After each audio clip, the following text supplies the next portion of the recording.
नमस्ते जी। प्राचीन शिक्षा और संस्कृति यूट्यूब चैनल पर आप सभी का हार्दिक अभिनंदन। आज हम भवादी गण की प्रथम धातु भू धातु के लिंग लकार के रूपों की सिद्धियों के बारे में आपके साथ चर्चा करेंगे। उन सिद्धियों को आपको करके दिखाएंगे, आपको समझाएंगे सरलता पूर्वक। आइए प्रारंभ करते हैं। सर्वप्रथम उन सिद्धियों में प्रयोग होने वाले कुछ एकाध महत्वपूर्ण सूत्र हैं, वो जानने आपके लिए अत्यंत आवश्यक है, क्योंकि ये सूत्र प्रत्येक सिद्धि में लगेंगे और बाकी सूत्र तो पूर्व सिद्धियों के अनुसार ही लगेंगे। ठीक है। लिंग लकार अंतिम लकार है।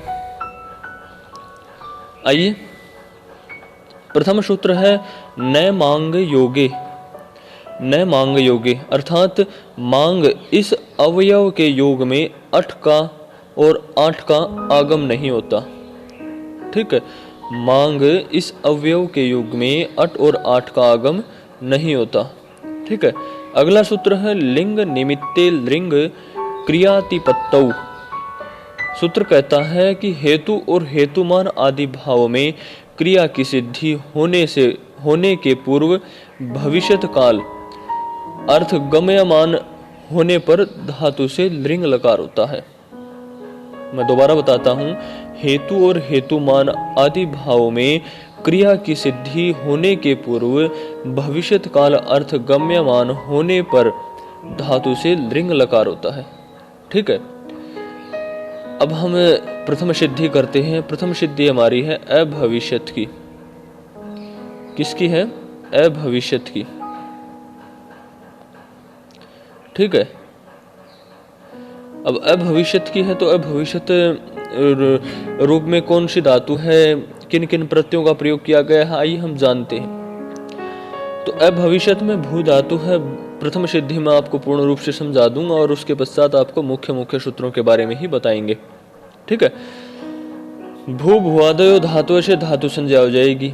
लस्य अधिकार सूत्र है। ल कर्मणि च कर्म के भ्य सूत्र से कर्ता के अर्थ में लकार का विधान किया जाता है। इसके पश्चात जब हम आगे बढ़ते हैं तो हमने ऊपर एक सूत्र पढ़ा था लिंग निमित्ते लिंग क्रियातिपत्तौ। सूत्र से लिंग लकार होगा। ठीक है। ये लिंग लकार विधायक सूत्र है, याद रखना, बहुत ही महत्वपूर्ण सूत्र है।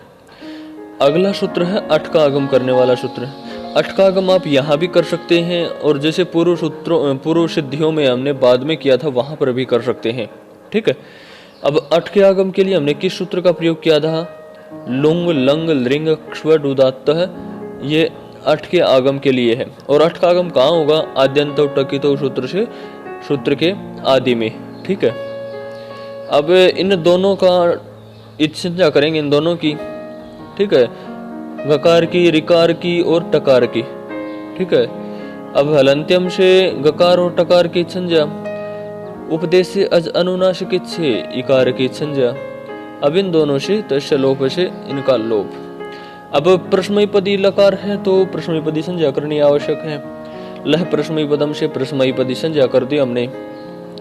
और फिर उसके पश्चात तिप तस जी शिप थस्थ मीप वशमस्त अतम था साध्वम इड वही महिंग। सूत्र तो आपने पढ़ाई होगा, सुनाई होगा और पूर्व सिद्धियों से मैं करता रहा हूँ, इसको पूरा बोलता रहा हूँ, आपको याद हो गया होगा। इस सूत्र से क्रमशः तिपादि प्रत्ययों में प्रथम तिप प्रत्यय आ जाएगा, प्रथम पुरुष एक वचन में। अब जब तिप प्रत्यय आ जाएगा तो तिप के भी प्रकार की संज्ञा हो जाएगी। ठीक है। और ये अर्धातुक लकार है। ठीक है।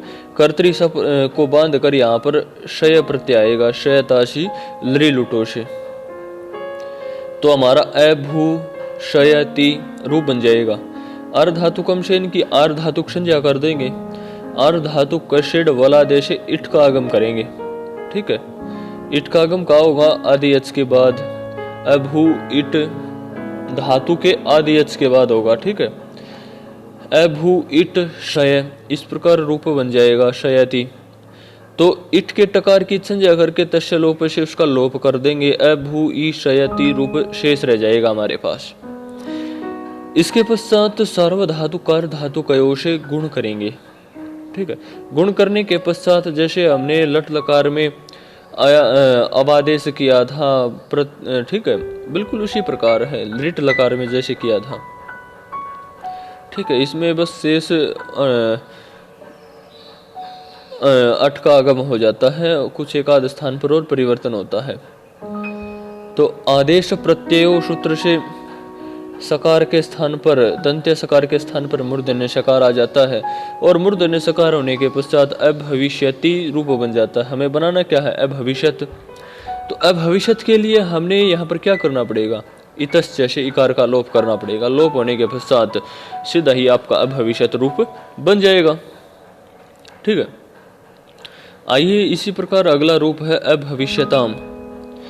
अभविष्यताम रूप क्या कहता है? भू भुआदेव धातु है, वही प्रक्रिया ऊपर से चलती आएगी, अट का आगम हो जाएगा, लकार का विधान हो जाएगा।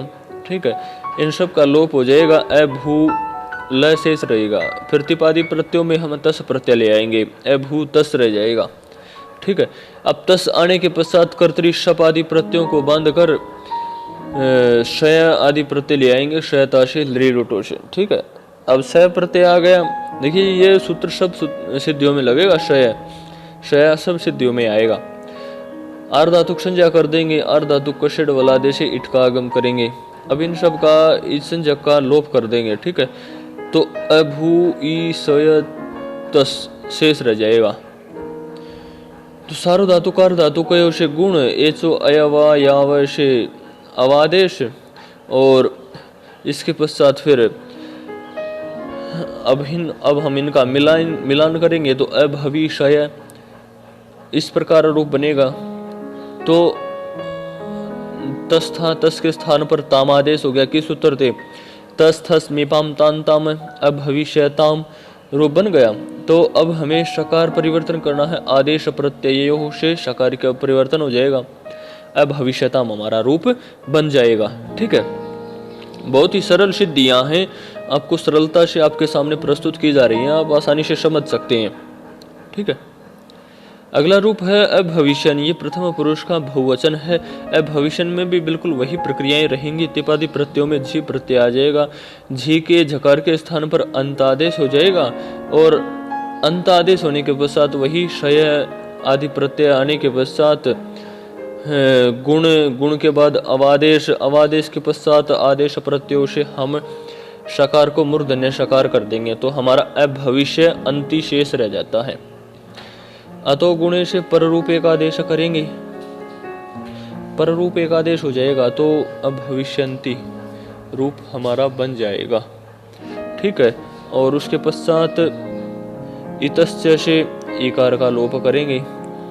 ठीक है, और अभविष्यंति हमारा रूप इस प्रकार सिद्ध हो जाएगा। ठीक है, आइए अभविष्यंति नहीं, अभविष्यन रूप सिद्ध होगा। इतस्य से इकार का लोप होने के पश्चात अभविष्यंत रह जाएगा, और संयोगांतस्य लोप से संयोगांत जो तकार है उसका लोप हो जाएगा, तो अभविष्यन रूप बन जाएगा। अगला रूप हमारा अभविष्य। यह उत्तम मध्यम पुरुष का एक वचन है। अभविष्यन भी बिल्कुल इसी प्रकार है। तिपादी प्रत्ययों में शिप प्रत्यय आ जाएगा, शिप के पश्चात वही शपादी प्रत्ययों को बांधकर शय प्रत्यय, शय के बाद इट का आगम, अर्धातुक संज्ञा, गुण, अवादेश और आदेश प्रत्ययों से शय, तो हमारा यहाँ पर अभविष्य शी शेष रह जाएगा। अब इतस्य से इकार का लोप कर देंगे, फिर रुत्व और विसर्ग करेंगे। रुत्व विसर्ग किससे होगा? ससजुषो से, इनसे रुत्व विसर्ग हो जाएगा। खरावशानयो विसर्जनीय से विसर्ग हमारा अभविष्य रूप बन जाएगा। इसी प्रकार जब हम आगे बढ़ते हैं तो अगला रूप आता है अभविष्यतम। यह मध्यम पुरुष का द्विवचन का रूप है। अभविष्यतम में भी बिल्कुल इसी प्रकार है। यहाँ पर तिपादी प्रत्ययों में मध्यम पुरुष का द्विवचन प्रत्यय लगेगा, थस। ठीक है, थस प्रत्यय लगने के पश्चात वही सपादी प्रत्ययों को बांधकर शया प्रत्यय ले आएंगे, शयताशी लृलुटो से। फिर आर्धातुक संज्ञा करेंगे, फिर इट का आगम करेंगे, इट के टकार की संज्ञा तस्य लोप से लोप करेंगे। फिर गुण के स्थान पर अवादेश, अवादेश करने के पश्चात हमारे पास रूप बन जाएगा अभव ई सय थस। अब थस के स्थान पर तस थस मीपाम तान तामह सूत्र से तम आदेश हो जाएगा। तम आदेश हो जाएगा तो अभविष्यतम हमारा रूप बन जाएगा, परंतु शकार का परिवर्तन अब भी रहेगा। तो आदेश प्रत्ययों से शकार का परिवर्तन कर देंगे। दंत्य शकार के स्थान पर मूर्धन्य शकार आदेश हो जाएगा। मूर्धन्य शकार आदेश हो जाएगा तो अभविष्यतम रूप बन जाएगा। अब अगला रूप है हमारा मध्यम पुरुष का बहुवचन अभविष्यत। अभविष्यत भी बिल्कुल इसी प्रकार है। ऊपर की जो प्रक्रियाएं हैं, अट के आगम, लकार का आदेश आदि प्रक्रियाएं करने के पश्चात तिपादि प्रत्ययों में हम थ प्रत्यय ले आएंगे। थ प्रत्यय के पश्चात हम वही शप आदि प्रत्ययों को बांधकर शय के पश्चात आर्धातुक संज्ञा, इट का आगम और गुण के पश्चात अवादेश करने के पश्चात हमारे पास रूप बन जाता है अभव ई शयत है। यहाँ पर थ के स्थान पर तस थस मीपाम तान ताम सूत्र से त आदेश हो जाता है। जब त आदेश हो जाएगा तो अभविष्यत बन जाएगा। तो आदेश प्रत्यय सूत्र लगाकर अभविष्यत रूप सिद्ध हो जाएगा। आइए उत्तम पुरुष का एक वचन के रूप को जानते हैं। अभविष्यतम अभविष्यम। अभविष्यम रूप भी बिल्कुल इसी प्रकार बनेगा। कुछ एकाध स्थान पर परिवर्तन होगा। तिपादी ऊपर की प्रक्रियाएं सभी की बिल्कुल समान रहेंगी और उसके पश्चात तिपादी प्रत्ययों में हम यहाँ पर मिप ले आएंगे उत्तम पुरुष के एक वचन के रूप में। मिप के आने के पश्चात सपादी प्रत्ययों को बांधकर शय प्रत्यय ले आएंगे। शयतासी लुटो से अर्धातुक संज्ञा, इट का आगम और इट के टकार की इत संज्ञा करके इनका लोप कर देंगे। सारो धातुकार धातुकयो से गुण अवादेश, फिर अवादेश करने के पश्चात मिप के स्थान पर अमादेश हो जाएगा। किस सूत्र से? तस थस मीपाम तान ताम सूत्र से। तो हमारे पास रूप बनेगा अभविष्यम। ठीक है। अतो गुणे से पर रूप करेंगे, अभविष्यम हो गया। आदेश प्रत्ययों से दंत सकार के स्थान पर मूर्धन्य सकार करेंगे। तो जब मूर्धन्य सकार कर देंगे तो अभविष्यम हमारा रूप बन जाएगा। अगला रूप है अभविष्यावय। ये उत्तम पुरुष का द्विवचन का रूप है। अभविष्यावय भी बिल्कुल इसी प्रकार है। प्रथमतः प्रक्रियाएं बिल्कुल समान रहेंगी। तिपादी प्रत्ययों में मध्यम उत्तम पुरुष द्विवचन के अनुसार वस प्रत्यय आ जाएगा। वस प्रत्यय के पश्चात वही कर्तरी शब्द को बांधकर शय प्रत्यय, अर्धातुक संज्ञा, इट का आगम, टकार का लोप, गुण के पश्चात अवादेश और आदेश प्रत्ययों से दंत्य शकार के स्थान पर मूर्धन्य शकार। इसके पश्चात अगला सूत्र एक नया सूत्र लगता है यहाँ पर, अतो दीर्घो यई। अतो दीर्घो यई सूत्र से सूत्र के शय के आकार के स्थान पर दीर्घ आदेश हो जाता है। तो अभविष्या वश बन जाता है। अब सकार हमारे पास ज्यादा है तो नित्यम की तरह से सकार का हम लोप कर देंगे अभविष्यावय। ठीक है। ये हमारा अभविष्यावय रूप बन जाएगा। अगला रूप है हमारा अभविष्यामय। अभविष्यामय रूप भी बिल्कुल इसी प्रकार है। ऊपर की जो प्रक्रियाएं हैं समान रहेंगी और तिपादी प्रत्ययों में हम उत्तम पुरुष के बहुवचन का प्रत्यय लेंगे मस प्रत्यय आने के पश्चात वही प्रक्रिया जो अभवि पिछली सिद्धि में की थी हमने। शय प्रत्यय, फिर इट का आगम, अर्धातुक संज्ञा, गुण, अवादेश, आदेश प्रत्ययों से शकार पर परिवर्तन, अतो दीर्घ यहीं से दीर्घ आदेश और नित्यम की तरह से बिल्कुल वही रहेगा। वस के स्थान पर मस आ जाएगा, व के स्थान पर मैं का प्रयोग होगा। अब भविष्य में रूप हमारा बन जाएगा। आपको हमारा यह प्रयास कैसा लगा आप हमें कमेंट करके जरूर बताएं और साथ ही इस वीडियो को आप अपने मित्रों के साथ शेयर करना बिल्कुल ना भूलें। ठीक है। और यदि आपको कोई रूप की सिद्धि या कोई व्याकरण संबंधी जानकारी नहीं समझ आती तो आप हमें कमेंट कीजिए, हम आपको समझाएंगे। धन्यवाद। फिर मिलेंगे अगली वीडियो में।